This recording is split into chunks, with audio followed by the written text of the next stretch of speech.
start instead of waiting for people to drink and come on in? Okay, make them feel jealous and tell them what an amazing time you're going to have tonight. Woo! So I don't know what happened, but when this man went to the White House, he was so like put together, tucked his shirt in, and now you're seeing the other side of Mr. Green. So I like this. If you all watch the video, It's good to be multifaceted. Oh yeah. All right. Well, thank you first of all for coming out tonight. Let's hear it for seriously just, I don't know, sun in Seattle. Fuck yeah. We're productive during 9 months of the year. We hope to be productive for the next 3 months. That's the goal. So he's red, and I'm green, and we just want to welcome you guys all here. Thank you so much for coming. We hope to have an amazing night, and let's get rolling with it. So and we have some community sponsors also.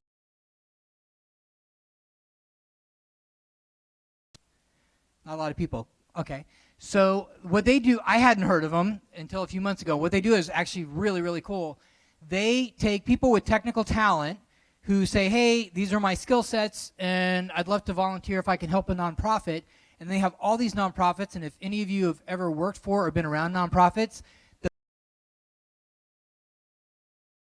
501 Commons goes through their list. They go, oh, these people can help you with that problem, and they put the solution volunteers with the problem with the nonprofit. So I think it's pretty cool. They're our nonprofit partner.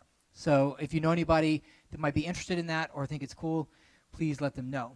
DevDraft and Coder Dojo are two of our sponsors and volunteers that we're going to talk really briefly. So Sasha, can you come up for 20 seconds and just say something about DevDraft? Hey guys, so DevDraft is a talent analytics platform, and what we do is we publish a high quality curated coding challenges, very high technical bar. Developers come in, complete the challenges, and we generate analytics. Very deep analytics, unique, unmatched on the market. So, if you're a techie, if you already have a job, or if you're looking for a job, just come in, have some fun, solve a few tech challenges, and get connected to a bunch of companies. We've recently partnered with Microsoft, so we're going to be rolling it out nationwide pretty soon. Thank you.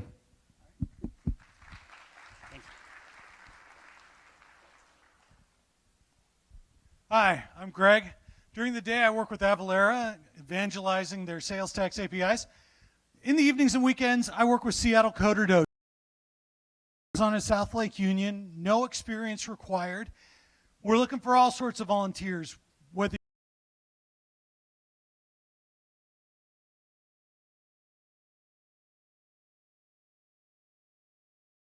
It's an end of an era, a beginning of a new era for us.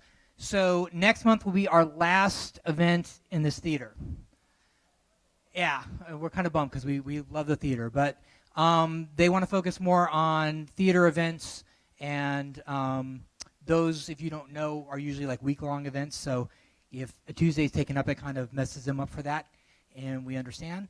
So we had to find a new home. Luckily, we found an awesome new home. And so we're going to be at Galvanize beginning in July, and we're going to be moving to Thursdays. So we will be the third Thursday of every single month beginning in July. So it'll be consistent. You can put it on your calendars, and you'll know what's going to happen. So Laura from Galvanize is going to talk really briefly about we're having a Thank You Seattle Week at Galvanize to kind of kick off the partnership. So go ahead. Well, hello. I'm Laura. But yes, I think it's a really, really wonderful transition to be coming to our campus. We are new to Seattle as well. Galvanize was founded in Denver, Colorado 3 years ago. Right, with the new tech community, with doing something that Galvanize has never done before. Might be interested in becoming a student, might be interested in hiring our students, to please join us next week for Thank You Seattle Week, where we are actually offering a free membership for that entire week. So please come join us, come work from our space, come get to know our community, come help us build our community. And also, we are also giving away at the end of the week a free membership to whoever might be drawn in that raffle. So we'll have lots of amazing programming, a big party on Friday at the end of the week to celebrate, and we will be seeing you there beginning every third Thursday starting in July.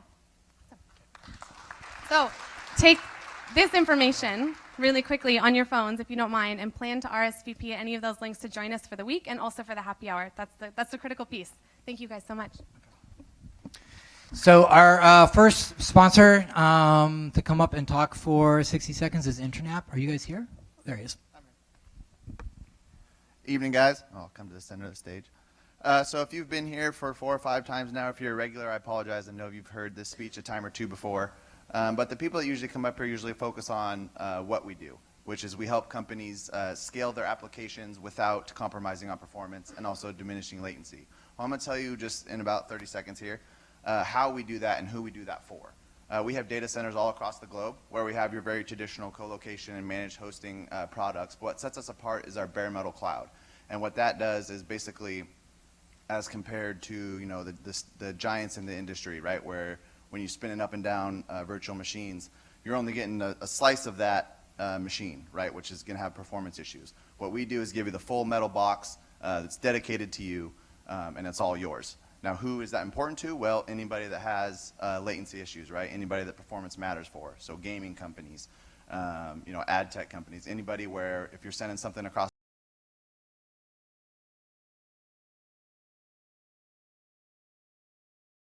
And am I introducing somebody? Nope. Okay, You're that's it. Thanks, guys.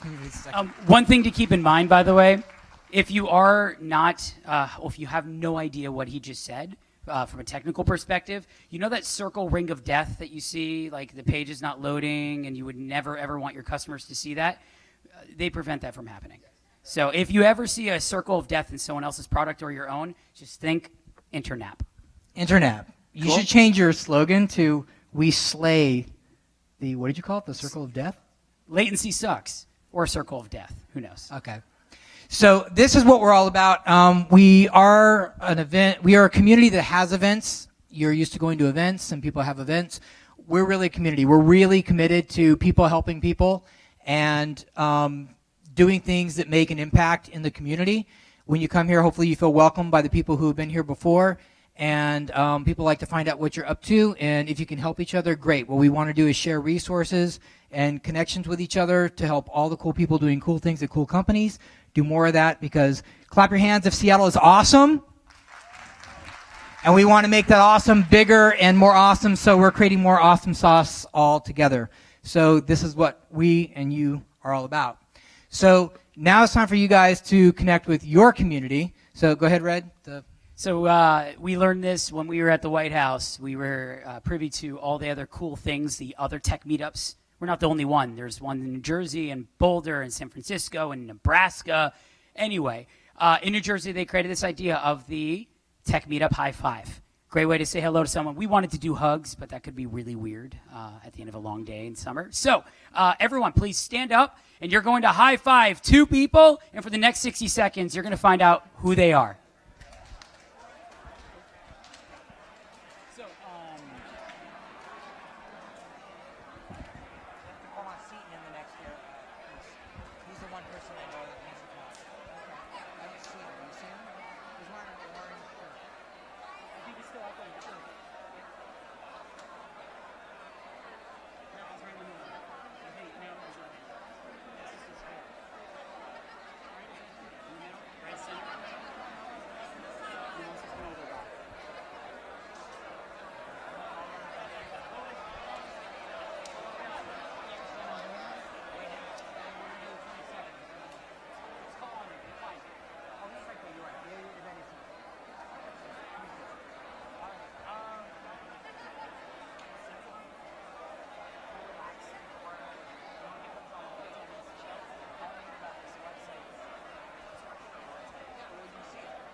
If you look at it.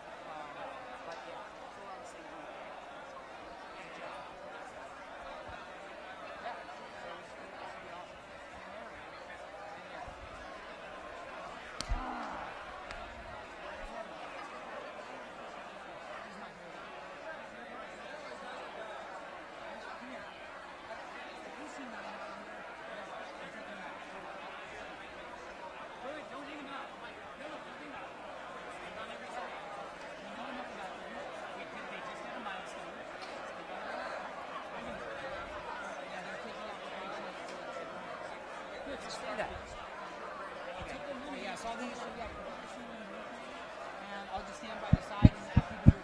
All right. Ready?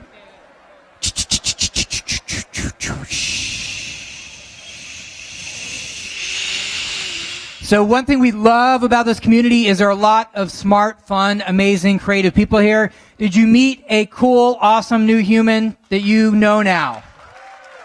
Brett, they wouldn't not clap. That would be awkward. Like, hey, I didn't meet anyone cool. Sorry, guy next to me. Anyway, so now we have the next piece of the community. You guys. We would not exist without the existence of you. And so we have the opportunity to help you get the word out about how you can help other versions of you in the community. So let me break it down for you.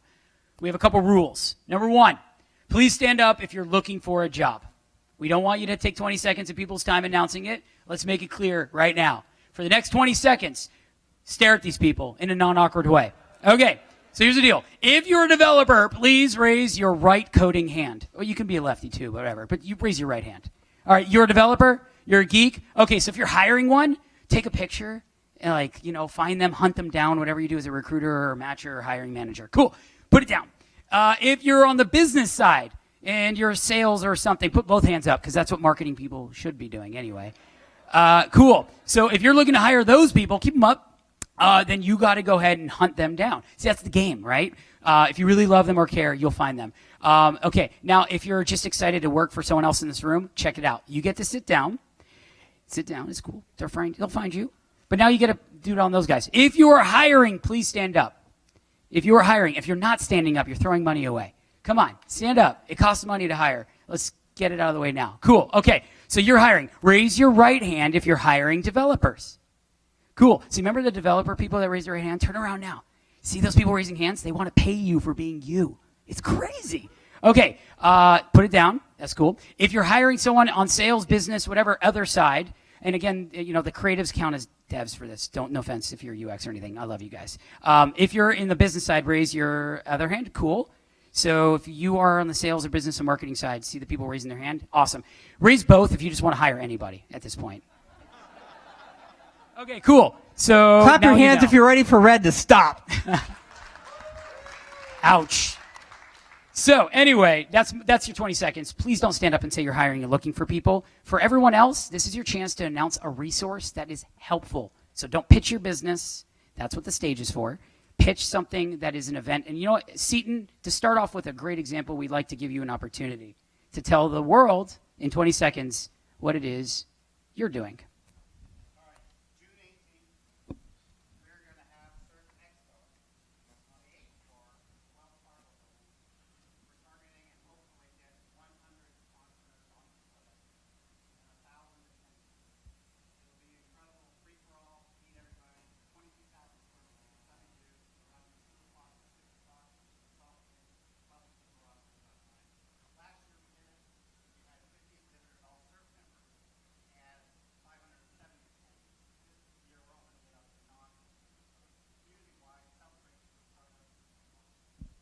Google Surf.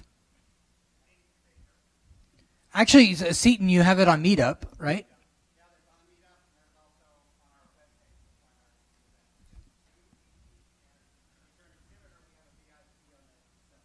All right. And I went last year. It was awesome. You meet really good companies and really good people in the community. They're clapping for you, Seton. We didn't do anything. So. So a lot of people ask me, hey, Craig, teach kids to code. Where can adults go? So Saturday is International Node School Day. That's nodeschool.io. It's a great way to learn Node. There's a meetup going on Saturday afternoon. Check it out on Meetup. If you're an adult who wants to learn JavaScript, check that out.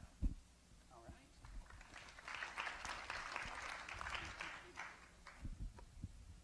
Josh, we're having the first hackathon for cannabis technology here in Seattle. Not this weekend, but next weekend. It's grassrootshackathon.com. We're going to be at WeWork, South Lake Union, and you're all passionate about technology, so if you also happen to be passionate about cannabis, come check it out. We're trying to build a better cannabis industry. It's going to be a lot like a startup weekend, so if you're familiar with that, that's kind of what to expect. Grassrootshackathon.com.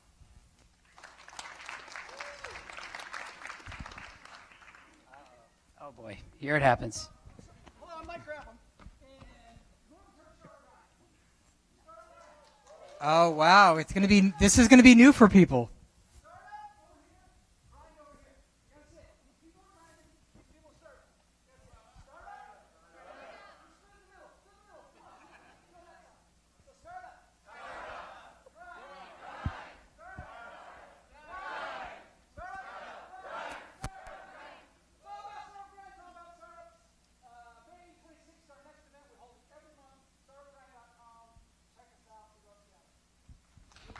So it's Startup Grind is a fireside chat. So Mike has interviews that go kind of in depth with some leaders in the tech community and the VC community, which is kind of cool.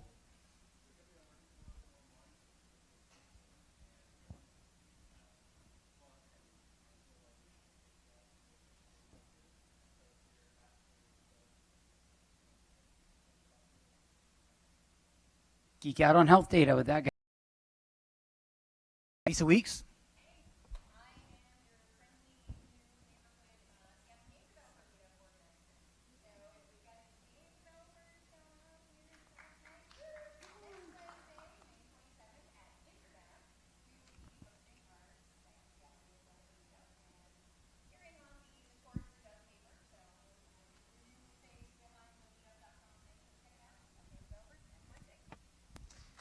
All right, See Brett. that's cool community. So our sponsor and a free awesome meetup event are colliding to create more awesomeness in Seattle. So just as a heads up, thank if you you guys. have trouble finding any of this stuff, it's probably going to be on GeekWire. And if your event is not on GeekWire, you need to put it up on GeekWire. Brett, what are your 20 seconds? Everyone gets 20 seconds. Come on. I'm good. All right, well, now I'm going to take my 20 seconds. Here's the deal. I'm Red. There are two things I want you to remember tonight. Number one, there's a company called Apptentive. If you are interested in working in the mobile space as a developer or a salesperson, we're hiring. We're the ones with the heart because we love people. And number two, Cannabis Tech Meetup. It's kind of like the hackathon, just a lot more munchies. And if you like technology or cannabis, but again, you are there for the future of cannabis, not just to smoke it, but to see what it could do for the future of mankind, womankind, and peoplekind. Cannabis Tech Meetup next week. So Red, you may not know. So Red mentioned the White House. We were really fortunate. We got invited to the first ever tech meetup at the White House about a month ago. And what was really cool was the CTO of the United States was asking. She kind of went through like the whole regions of the country of, you know, what region are you from? Stand up and then talk about your meetups. So of course she gets to Red and he says Seattle Tech Meetup and Cannabis Tech Meetup, to which a lot of people clapped, and the CTO turned her head, and he got the CTO of the United States of America to go Cannabis Tech Meetup on a live stream for the White House, which was kind of cool. I mean, the POTUS would have said it, but that would have been too cliche, know. considering POTUS, P-O-T. Anyway, bad joke. I know. That was the funnest part. So this is your presentation list of awesomeness tonight. So we have these 4 companies talking, which are awesome. And this ends with a teaser video for a Gorge movie. You know The Gorge? Who loves The Gorge? Seriously, more people have not gone up to The Gorge for concerts? They don't go to the Cannabis Meetup. Oh my they don't go God. to the Gorge. I don't Okay. understand. So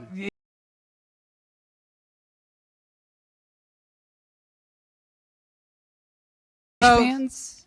okay, so something for everyone. So what we're going to do is this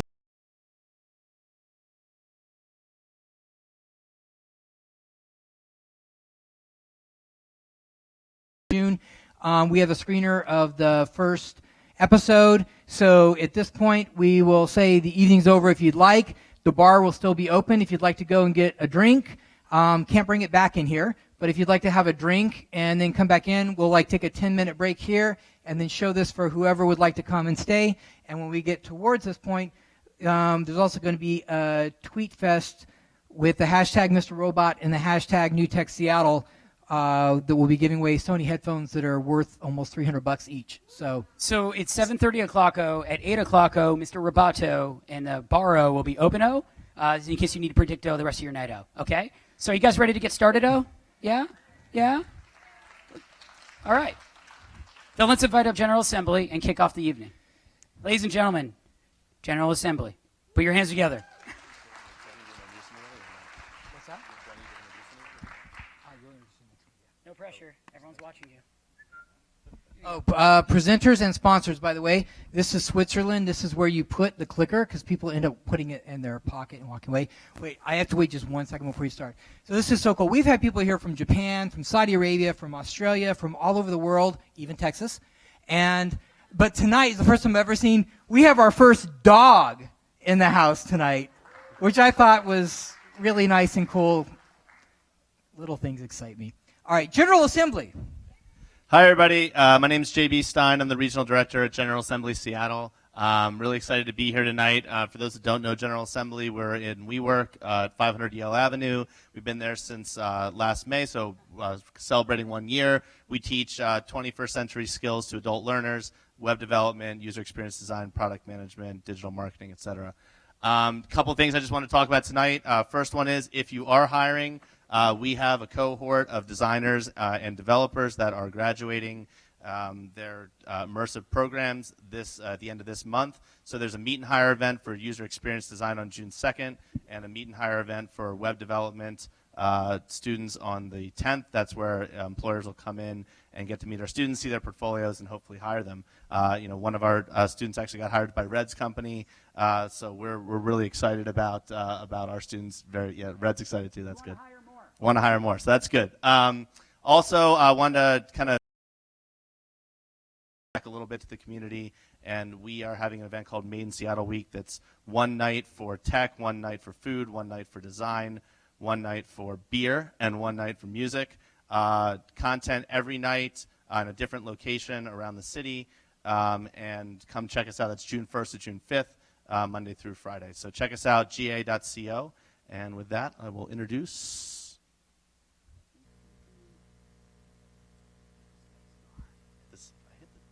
It worked when I had it. Outreach.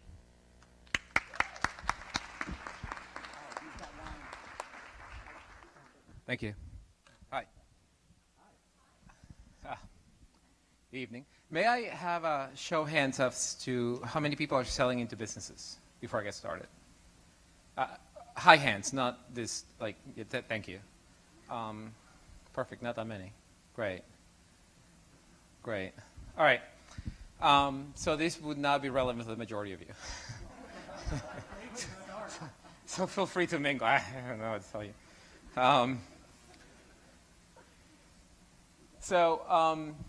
Outreach is actually, before I pitch you on what we do, if you are in the B2B space or you're selling something to somebody else, we actually have B2C customers as well, because businesses are customers. Your job as a startup is to make something, anything, go up into the right. We just raised a round, and we had one chart that went up into the right. So you have to pick something. Now, if you happen to pick sales or revenue as the chart that you want to go up into the right, you have to sell something. So your mission, if you're so inclined to take it, is to take your product, approach somebody that has never heard of you before, and get him to buy. That will get you to a Series A. If you make that cycle short and make that repeatable, that will get you to a Series B, roughly. Can everybody hear me? I'm holding the microphone away from me. Hold the microphone to your chin. It helps. Thank you, Red. Oh, It's sorry. me. Thank you. I had owned a DJ company, and I've used microphones since I was 19 years old. Put it on your chin. My It chin, helps. my Makes chin. a big difference. Perfect. All right. Can everybody hear me now? Perfect. Thank you. All right. So the wrinkle with the process you're about to embark is that the buyer doesn't know you. He may not like you. He doesn't care. And at the end of the day, you're a nuisance. Yet, and this wouldn't be a sales presentation if I didn't have this light up, so I almost had to do it. I'm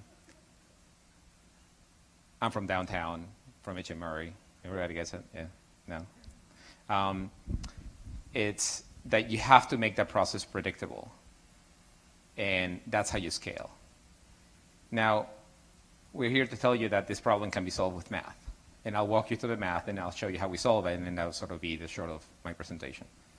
So, without further ado, the traditional math around sales is it's relatively simple. Meaning, you take a bunch of prospects that you either know, startup community, most of your prospects won't know about you, so you have to go in cold. Now, let me take a step back. So cold outreach is actually the fastest way for you to get any revenue going into your funnel. If you go the route of marketing, it's going to take you a few months.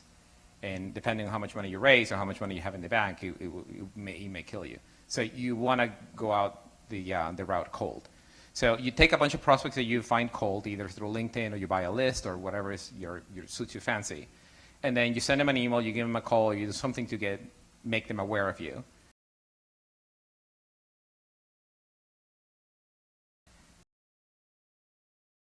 Some of them will be yes, some of them will be no, and then you'll get out of that some opportunities to talk to somebody. Those are appointments, and then you turn those into opportunities, and the opportunities end up being business. That makes sense? It's relatively simple.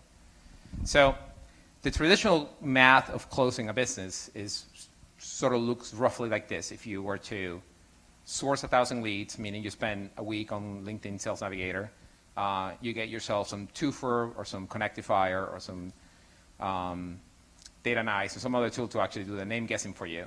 You get those emails, you put them into a process, you get some reply rate out of them. You get some open rate out of them. Those opens drive replies. So I've separated the opens from the replies because the replies only are driven from the opens. And then from those, you get a percent of justice, and that those are the meetings that you're setting up. Those are the people you're speaking with, right? So that's traditionally how you run it. Now, there is one level of improvement to that, and it's called follow-up. Now, you take the same amount of people, and you put them through a number of touches, meaning you send in one email, and then because of, let me just go back to the previous slide. If you multiply 34% by 14%, that's about 4% roughly without rounding, or with rounding. So if you were to increase the number of touches that you touch that person, I'm here to tell you, and this is sort of the big surprising piece, that your reply rate actually stays constant. Meaning if you touch somebody 3 times, he may only respond on the 3rd time. So if you take 1,000 prospects and you put them through that same equation, and you touch them a number of times with the different messages, your reply rate will stay constant, but the number of touches will go up, which means the number of appointments that you can goes up. So the same math that you use for touching 1,000 people, if you use 3 touches for that, the number of appointments you said is higher. 30 seconds. And that was the insight. So let me get to the bottom of it. Now, if you do that 3 times, the number goes up even more. The bottom line is that this is the number of opens that you get when you do a series of emails out to somebody following up. Meaning you send an email, then you send another email saying, hey, I noticed you didn't open, I noticed you didn't reply, I noticed you didn't something else. The number of touches across every email will stay the same, and the number of replies across your entire campaign will actually stay the same. So that's why you're actually incentivized to continue to send emails to somebody until that person replies with a yes or a no. And the interesting thing is that you're actually, the number of people who tell you to go away would not go up. And this is a measure that we did over millions and millions of emails. So the takeaway is follow-up. These are the things that you usually say during a follow-up, and what we do is we automate the entire thing with software. Thank you. Questions? There's questions. Sure.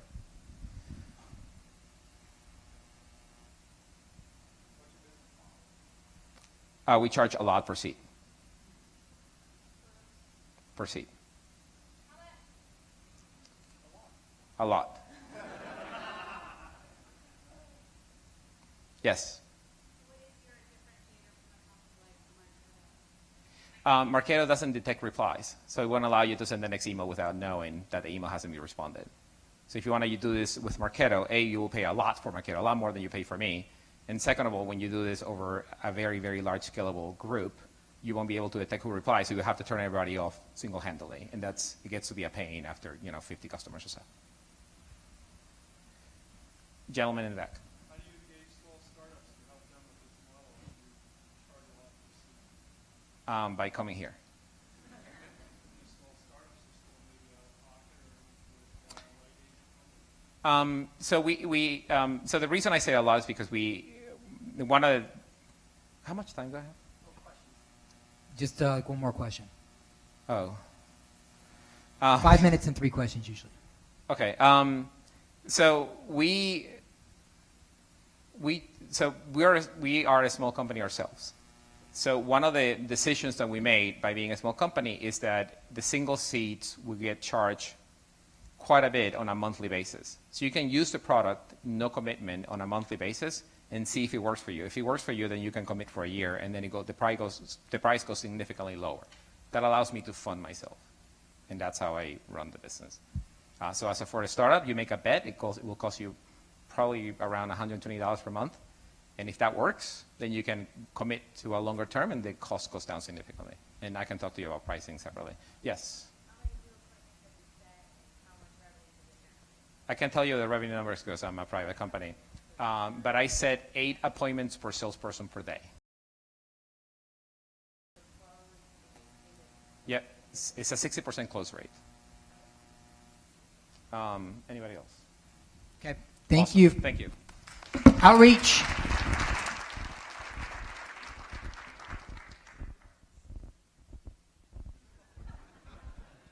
That was his final. Why didn't you go to your final slide? It was a grand finale. Ladies and gentlemen, outreach. Because who doesn't MF and love Samuel L?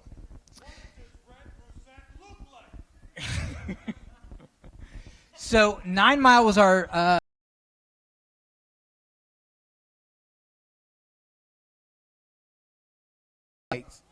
okay, Seton, can you stand up real quick? Just mention the applications coming out and what's happening for them. Yeah, so 9 Mile Labs is the accelerator, B2B accelerator located at SUR from the beginning. This is coming up to their 5th cohort. They run a 4-month program. They fund you with a bit of cash. They take a little equity. They take about 100 applicants from around the world. They whittle it down to 9 companies. They run a 4-month program. At the end of that, they graduate. They just did that recently. It's an amazing program. Lots of support from mentors and investors and the community at large. So they get coaching and they come out really polished. It's an amazing process as well. 9 Mile Labs, 999 Third Avenue, and their applications are now open for their next cohort. So if you go to 9milelabs.com, you'll see more. I believe the next cohort starts in September.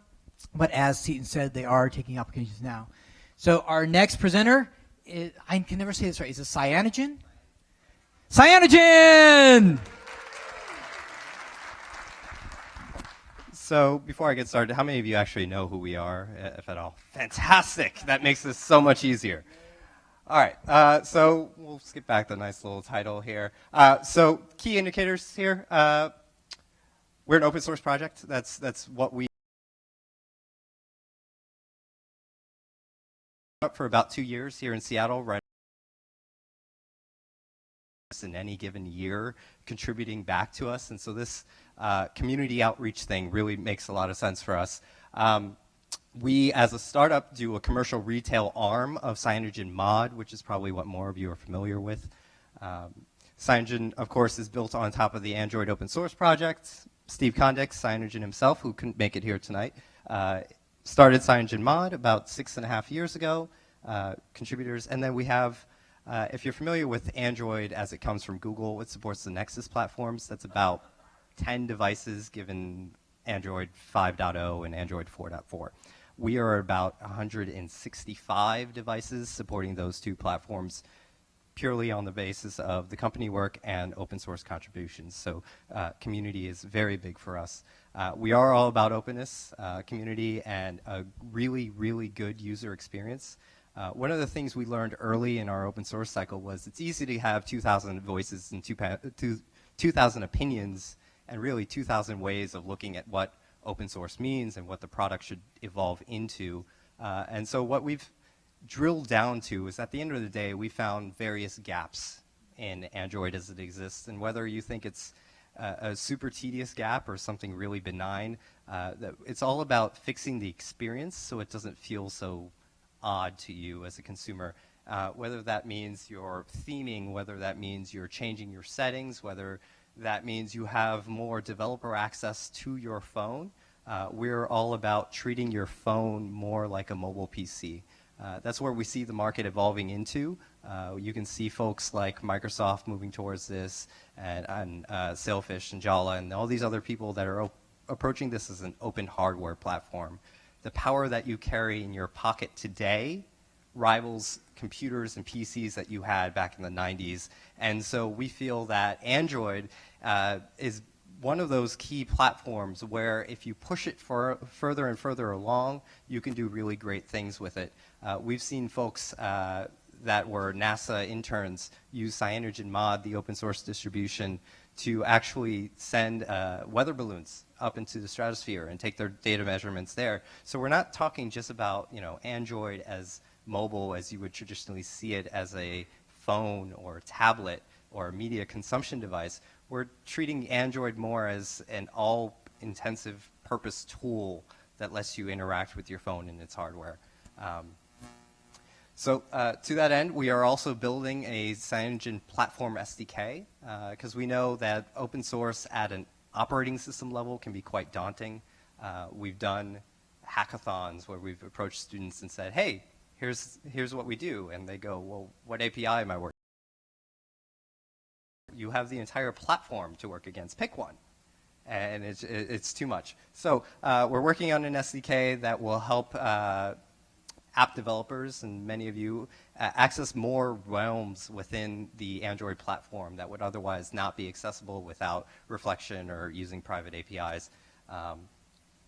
And we're doing this open source as well, so if you have an idea for an API, it's something as simple as modifying the lock screen for Java developers, designers, business people. So come find us if you're interested. We are also doing a community meetup tomorrow with Android developers, Google Developers Group, to discuss the SDK piece a little bit further and go into a little bit of a dive on what that means and what you can actually do with it, and where we see that going moving forward. So with that, questions?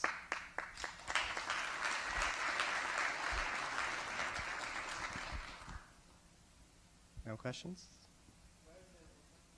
This will actually be, I believe this is at our offices? Oh, actually at Disney. Is there a website available, Adnan? So it's on the meetup.com site, Cyanogen Workshop, and I believe it's being held at the Disney campuses, which is 4th and Madison. Thank you. Oh, in the back there.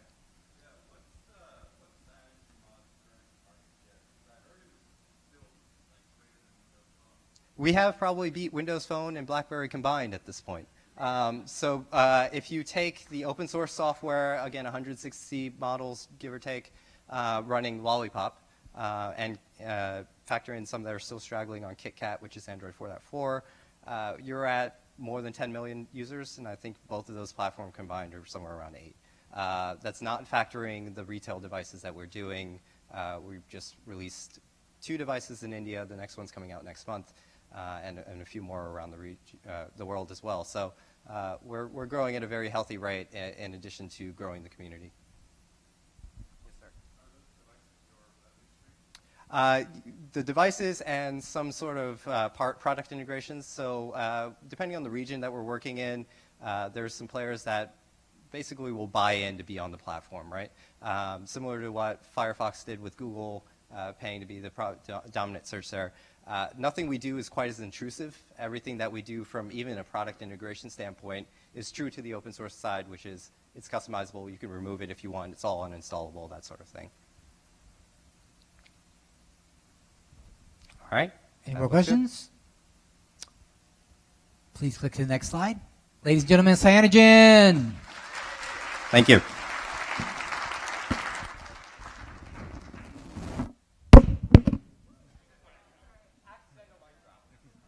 Hello? Is this enough to the chin?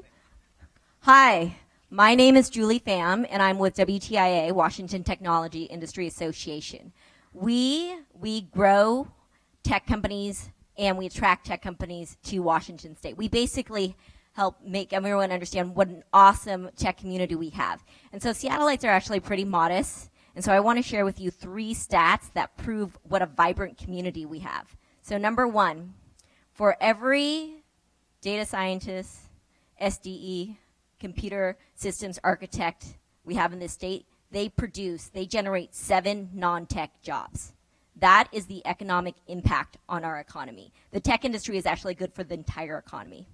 Number 2 stat, tech jobs here, then we are actually training people. We have a lot of people understand just the demand for tech talent. Number 3, we have 90,000 coders here. We actually are the world's greatest importer of tech talent. So next time someone asks you, well, I haven't heard of Seattle, I don't really understand, share with them just those facts. Another thing that we do is we organize a lot of great events to bring together technologists. Now, we are a member-based association. I see a lot of members here tonight, like Internap, Apptentive, Boldly Social, General Assembly. But you don't have to be a member to come to our events. In the summer, we have something called Tech Crawls. It's our version of pub crawls. Instead of going to different pubs, you actually go to different tech companies, and you get to see the inside of tech companies. The next one is on June 24th. It's going to be in Bellevue. We're going to see Base 2 and Limeade, and then we'll have one in July and in September, and those will probably be in Seattle. So check them out at washingtontechnology.org. That's where you can find out more about our events. So I'm excited to introduce Jay from the Seattle Public Library. I love the library. I think my library card is my passport to the world. And he's going to share all these great marketing and database tools that the library has. And if you don't catch everything he says, actually, if you check out WTIA's blog, you actually just blogged for us and you shared your secrets there too. So let's give Jay a big hand. Thank you, everybody. So my name is Jay Lyman, and I'm a librarian at the Seattle Public Library. How many of you are a little bit surprised to see a librarian here to talk about business and be honest, it's okay, my feelings won't be hurt. Jay, you going to tell us all about Dewey Decimal System? I can. Awesome. Which part would you like to know? So the library is really known for this kind of technology, right? Leisure time reading activities.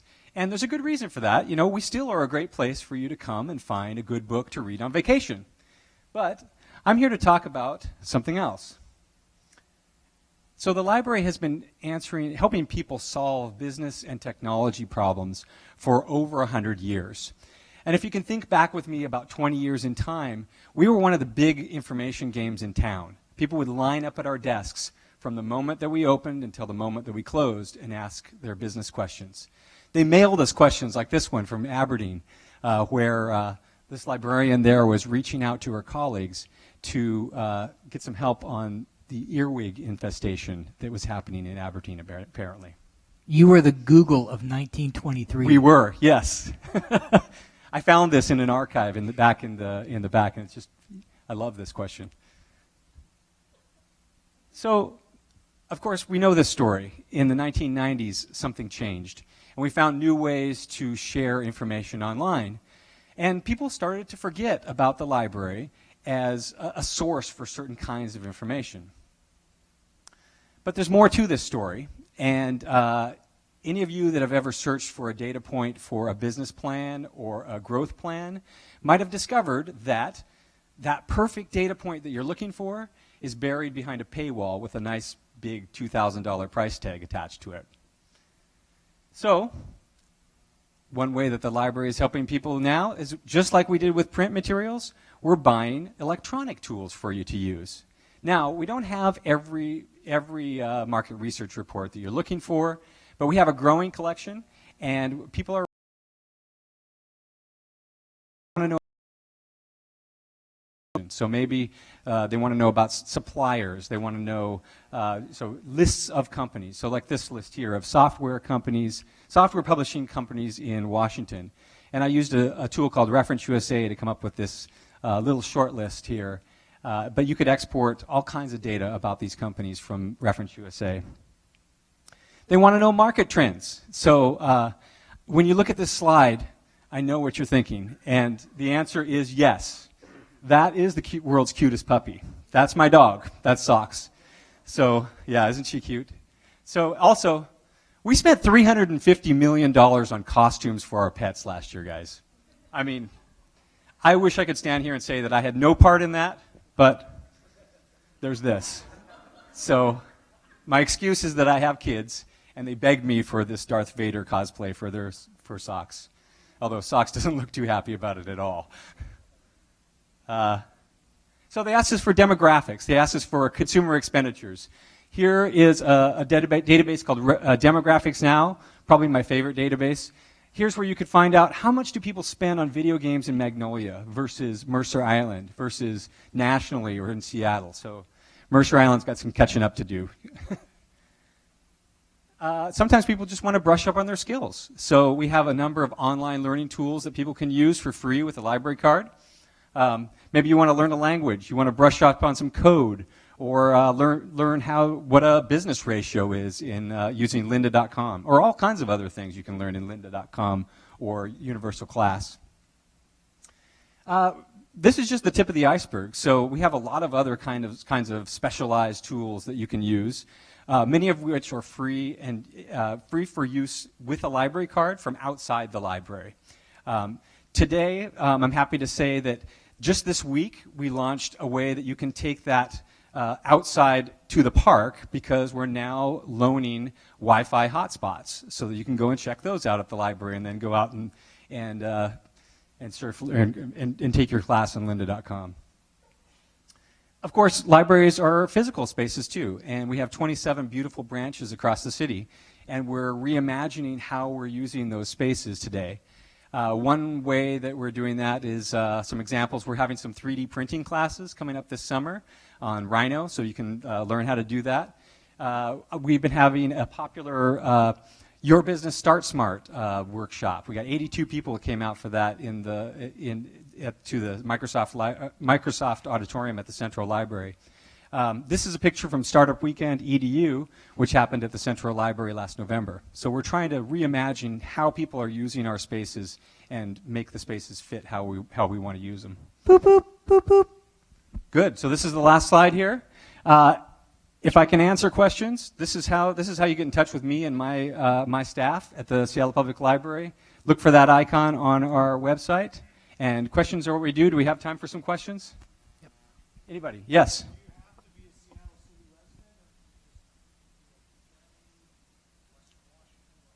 It's a great question. So it's based on where you live, work, or go to school as to whether we can give you a free card. If you live in King County, we have a reciprocal agreement with the King County system so that you can get a Seattle Public Library card and vice versa. So the great value there is that the King County Library buys different tools than we do, and so you can use their tools if you have a card from both locations. We have agreements up and down kind of in the greater Seattle area, up to Snohomish area, that sort of thing. If you're in Eastern Washington, you can get a Seattle Public Library, but there's a charge. You can get a card, but there's a charge for that. Other questions? Yeah.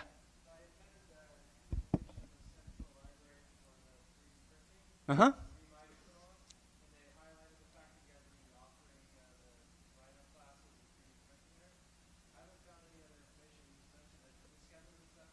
I think it has. It should be in our event calendar now on our website, spl.org. Sure. Other questions? All right. Questions are what we do. Come find us. Jay, can you click the next slide? What's that? Click one more. Yeah. Thank you.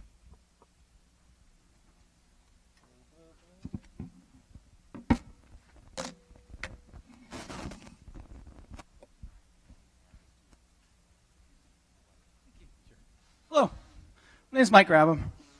You might know me from a Startup Grind. May not. So, Send in Blue. How many of you send an email, newsletter, or communication to a customer? There's a few of you, right? So, how many of you do a really good job of that? There's a few. Okay. She does, I know.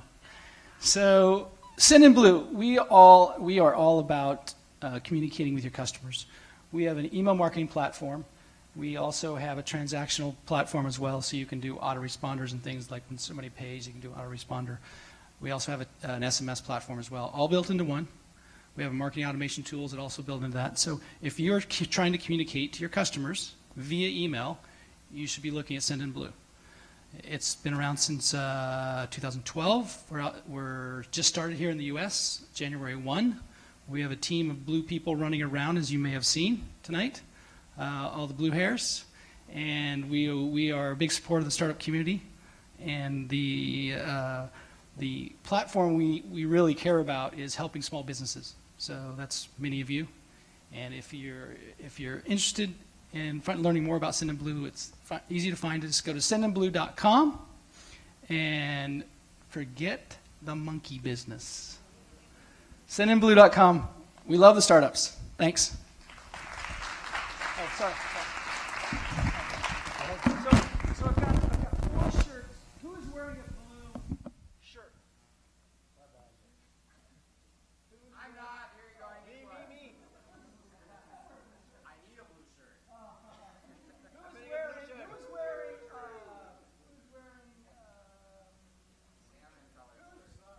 Boop, boop, boop, boop, boop, boop. Who wants a t-shirt?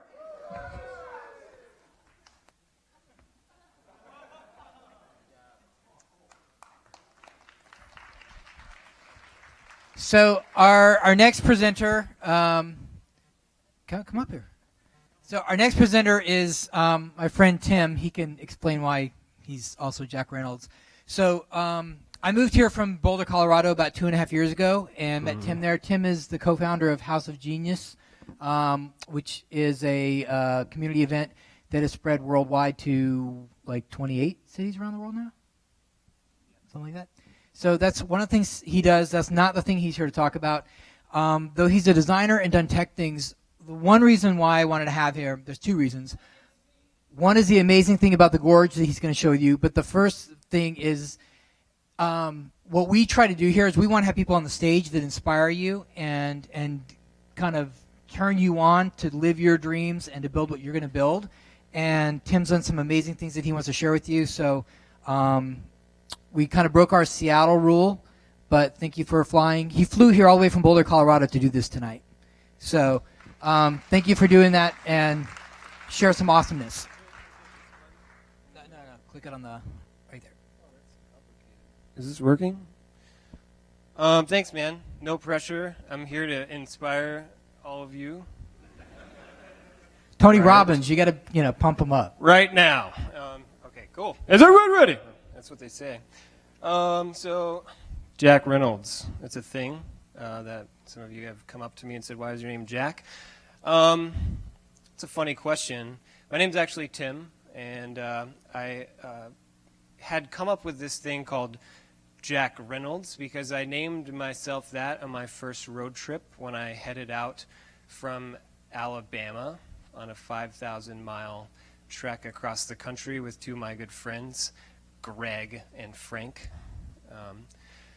So I guess what I'm doing here is sharing my dream company with you, and it's a production company that produces videos, and in this case, a film that I'm going to share with you about the Northwest in a few minutes. And I it started a couple of companies in the past, and House of Genius was one of those, and I guess that taught me that I kind of wanted to build a company that I dreamt about after I had done a few other things. So in my dreams, I don't know what are in your dreams, but champagne and lots of champagne and some trampolines were in mine. So I had never produced a video in my entire life, not a cell phone clip, not a YouTube, not a film, nothing, just no videos whatsoever. Barely was good at taking a picture with my iPhone. But I knew that I wanted to build the company of my dreams, and I wanted to make that a production company. So all of the random ideas that I came up with looked kind of like this. This is a slow motion film shoot. We were filming some lovely ladies jumping on a trampoline. And it was a terrible idea. I thought it was going to go viral. And have any guys ever seen this? Exactly. I added this. I thought it was really pretty. I always wanted to have like a beautiful girl jumping on a trampoline in a penthouse is also a dream that I had. I know, that's true. So basically, I'm actually just going to share with you a lot more of my dreams through pictures. Who wants to see that? Woo, all right. This is actually my friend Topher, who is lives his life in a wheelchair, and it probably seems really unsafe, but we were all simultaneously, this group, bouncing up and down on the trampoline, and it was a lot of fun. It just didn't really go viral, but it did set things in a direction that I wanted to go, which was about a little car and a big adventure. So when I was in San Diego, I had seen this little thing called Car2Go. Has anyone ever heard of it? Does anyone drive Car2Go? Oh, there's like 4 people. You guys should drive it. It's fun. So I had this dream that I would email the CEO of Car2Go with no preconceived notions and just kind of see what might happen if I did that. And I told him that in my dream I went on an adventure in his cars and had a really good time. And I thought that that might inspire other people to drive his cars, which would be a good business decision for him to hire me to go on my dream. So the cold email was sort of like this thing where I said, hey, send me and my friend all around the world. We'll go to every city that you're in. We'll drive your cars and we'll go on adventures. We'll make a good video about it. What do you say? And he was like, how about North America? So for the next 6 weeks, we traveled to 14 cities around North America.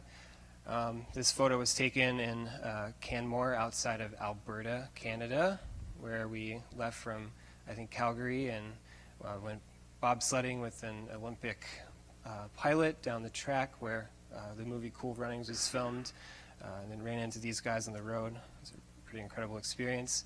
We hiked and we hiked and we hiked all over the place. Pretty much every city we went in, we found some type of beautiful hike. I didn't get in this shape by sitting still, so we went around and see Niagara Falls. We found some really awesome tourists, and I snapped this photo with my iPhone.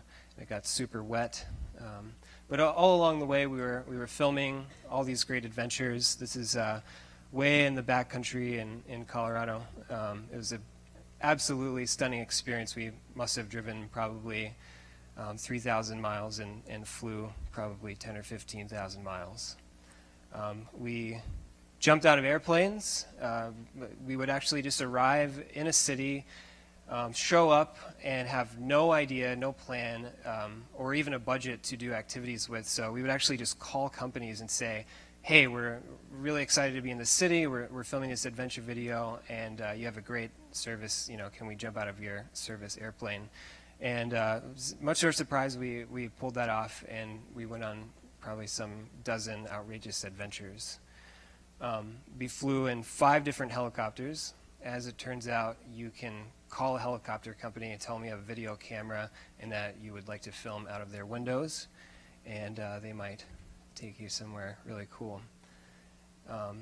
In another one of my dreams, I was ziplining on Catalina Island, just off the coast of Los Angeles. It's a surprisingly foreign-looking place when you first get there. This is, I think it drops 1,800 feet right down onto the beach, which is a nice way to spend an afternoon. This is I think this is up in Canada as well. Has anyone ever been here in the trees? I think this is in Vancouver. Got to walk all amongst the treetops and look at life through the eyes of a monkey, and that was a lot of fun. And it seems like I'm parading around just telling you about all these great adventures, but there's a punchline. This is hanging out with Wands right here in Seattle. Wands is the singer of the Grammy song Thrift Shop. I'm going to pop some tags, anyone? We actually ran into him right here in town, and he was kind enough to take us around to the Experience Music project for this film, and he makes us a little cameo in our video. We got to sing in a cutout Take on Me with this guy, and it was I was a terrible singer, but right up the road here, this is one of the most beautiful waterfalls that I have ever seen. I have since, anyone? Big time? No, I've driven back to this place probably like 6 times, and I just like to sit there and watch the waterfall. That's what it's for. I took some notes on this one. Sort of at the end of the tunnel, as I wrote down here, we traveled essentially to over 20 cities to produce a 2-minute and 37-second video for Cardigo's, essentially their internal staff, to get excited about. I just wrote an email, said it honestly of what I was looking for, and I went on the adventure of a lifetime, and then got interviewed in Forbes. So that was fun. We got a great story written up in Forbes right after this happened, kind of about the spirit of rethinking advertising and what that means. That's it. No, I'm just kidding. I wouldn't leave you there. I'm not that mean. So I had a dream about the Northwest, and I think this is near and dear to many of you guys from the area.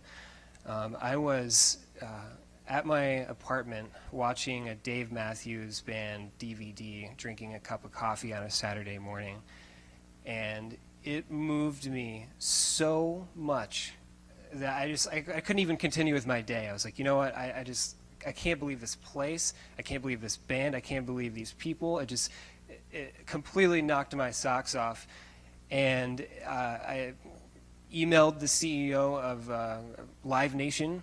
Not something I do every day. It's like emailing these CEOs asking if I can do all this crazy stuff. And I said, hey, I think the Gorge is a fantastic place, and I'd really, really, really love to shoot a video there.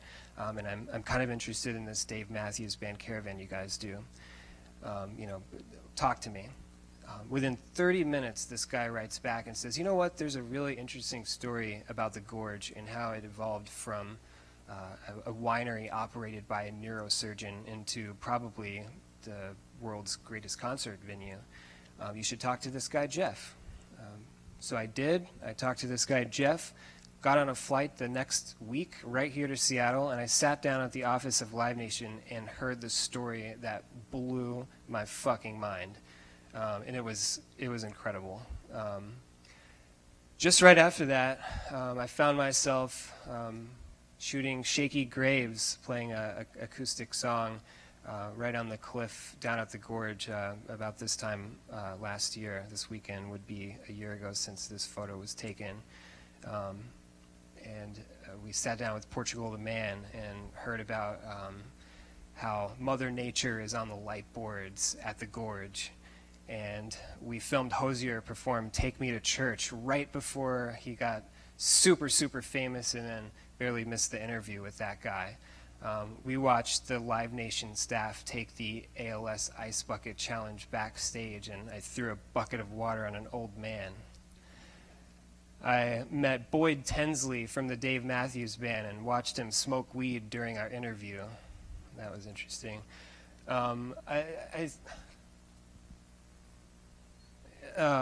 This one is supposed to be, I don't know what happened here, but a Lego. We came from.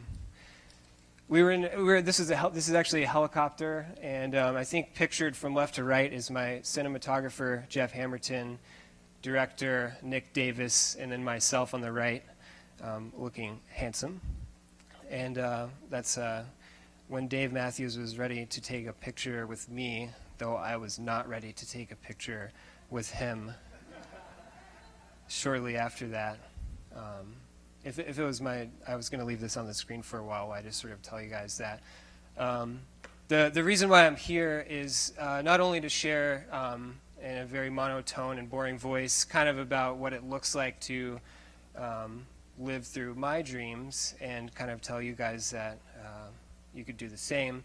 The most important thing is that the Gorge and Seattle has become a very, very special place to me, and I've come back here over and over again. Somebody might convince me to live here if it doesn't rain too much. But I've become very involved in this project called Enormous, The Gorge Story, which is it's the film that will document the past 30 years of how that gorge went from being this unlikely place deep in the middle of nowhere to inspire, create marriages, and create change and peace through music and all those good things I could list on and on and on. So I'll just get off here for a second and show you guys something really cool. How do I? It's too soon. The mouse is not showing up.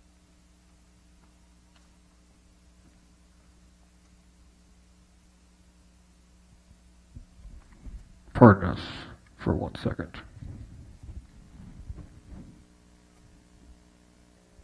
There we go. Did you know that gorge is the most recent catastrophic geological event, maybe 50,000 years ago? That gorge was cut by floods from a broken ice dam up in Canada. It broke and it sent oceans of water through this gorge in 2 years. That's how long it took to make that thing. That's a hell of a thing. As a venue, it's sort of it's been a destination. It's one of them. There's no place like it in the world. Oh yeah, well so it goes, yeah, so it goes. Even from Ray Charles, as a man who can't see, he sat there and said, I can tell, this is one of the greatest places I've ever played.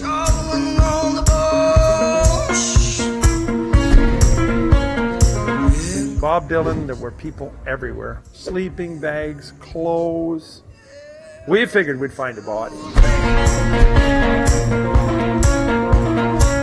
Driving up, you're like, what's going on? We drove through fields and fields and fields, and finally we end up, at this incredible overlook. Seeing it for the first time was a bit breathtaking. When you watch a band go on at like 7 or 8, and the sun starts going down, and it's like it just sets a vibe, it sets the mood. It's like a huge part of the light show. Yeah, Mother Nature's on the light boards.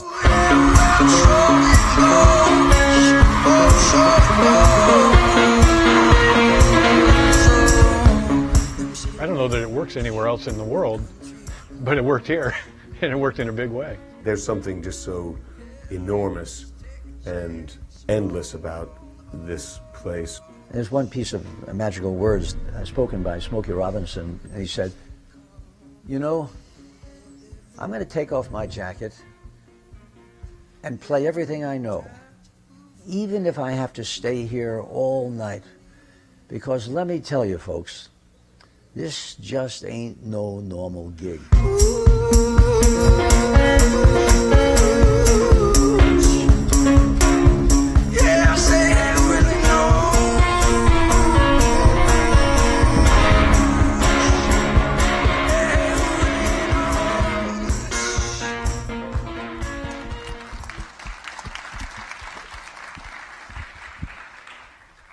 Thank you, guys. Is So that Tim ran a little long, so we're going to do 2 questions. Yeah, 2 questions. So the point of that was email CEOs and you don't know what amazing things might happen for you. Go ahead. We're here, man. That's it. So essentially, we have done a bunch of investigative shoots.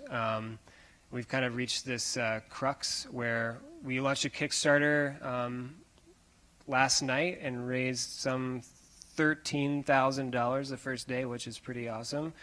And we're in need of funding to finish the rest of the project.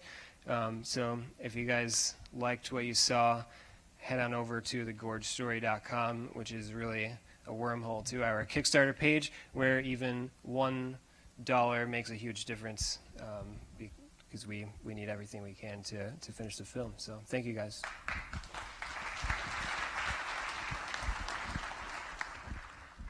So you guys saw the T-shirts out there. USA Network has a new series starting in June called Mr. Robot, and that's what we're going to show a little bit later.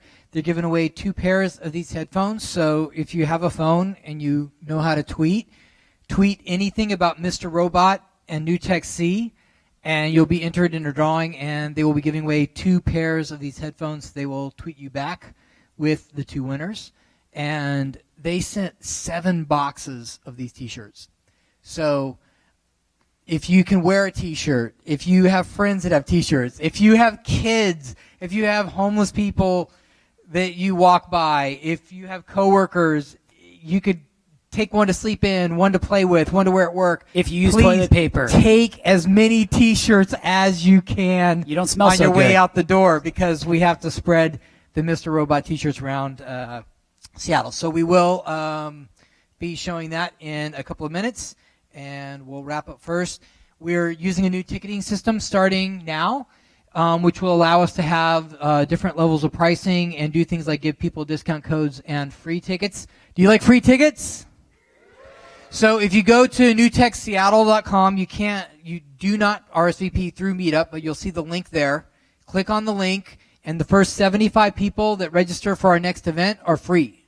So if you want to come in June, that will be our last next event here. Our next East Side event is going to be June 23rd. And what would you like? Thank you for coming.